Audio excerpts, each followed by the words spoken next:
All right, we are back from the Netherlands, and look at that concrete in the pool, water in the pool. So we are looking pretty good, except for a few things. This is how the pool company left the trenches unfilled to the point our AC was almost falling into the ground. You can see there's some pipes down there that they just left the place an absolute mess. They left the mason dump that they sunk, all the tire tracks. You can see there's a drainage pipe that they were almost hitting there. A lot of mess. So we have a lot of cleaning up to do. You can see the way they sealed pipes. Duct tape. Yeah, why not? So in the process, we need the case to work it out, but the Frog King has other ideas. So as we were using the backhoe to get rid of some tree stumps that we had to deal with and level out the ground, and these trees are insane to pull out of the ground. The old pines and stuff, they have these weird branch off roots that just dig down and seem to go on forever, and they have almost like 3 or 4 different trunks branching from one trunk as you get deeper. So anyway, as we were doing that, digging down, pulling these things out, look at all those trunks. The backhoe starts acting up. So it wouldn't run. It was turning on, doing that, idling, and then shutting off. So we did figure out the culprit, which was this bad boy, the fuel pump. A little expensive, but we fixed it. And then on to our next problem.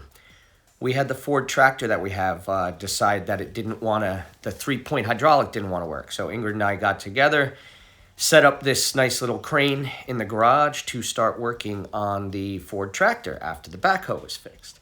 So you got to use the backhoe to set up the crane. Here's the old Ford.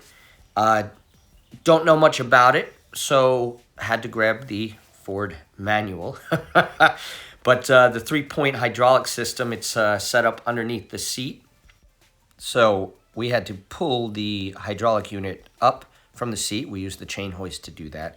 And there's some valves, release valves and different type of hydraulic valves that we had to get in there and clean up because they were stuck, not letting the unit go down. So this little bastard was the problem. So I don't know if this is gonna look right, but we got this moving nice and freely now. So as you can see here, we got the unit operational.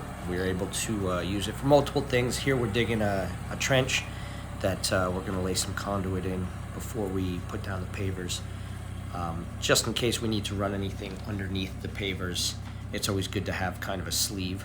So the old tractor back up and running, working, doing its thing.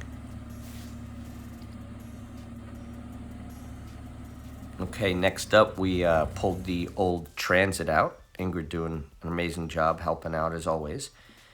And then we made this kind of a little jig setup that would help us, as you see here, level out approximately about 4 feet off of the concrete. That's going to get us a level area for the R-blend and all the stone dust once we start putting the pavers in. And it gives us the right level so when we put the pavers in, they're not too high or too low compared to the concrete. Don't be jealous of the boots and the hat. So as you see, we've got the R-blend spread out. We're starting to get the whole area level. Bring in the old compactor and start compacting the area and get everything nice and solid, get ready for pavers. So before we start the pavers, we went back and fixed all the screw-ups from the pool guys. So, you know, duct tape, why would you seal it properly? So we put a actual cap, spent the $5 to do that, do the job right, and we went and filled in all the trenches and all the holes that they left undug, leveled the AC back out. You know, sometimes it's easier to just do it yourself than to deal with absolute incompetence of some businesses.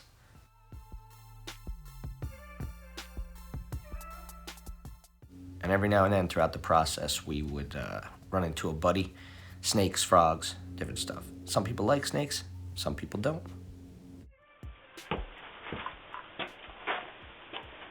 Oh, shit.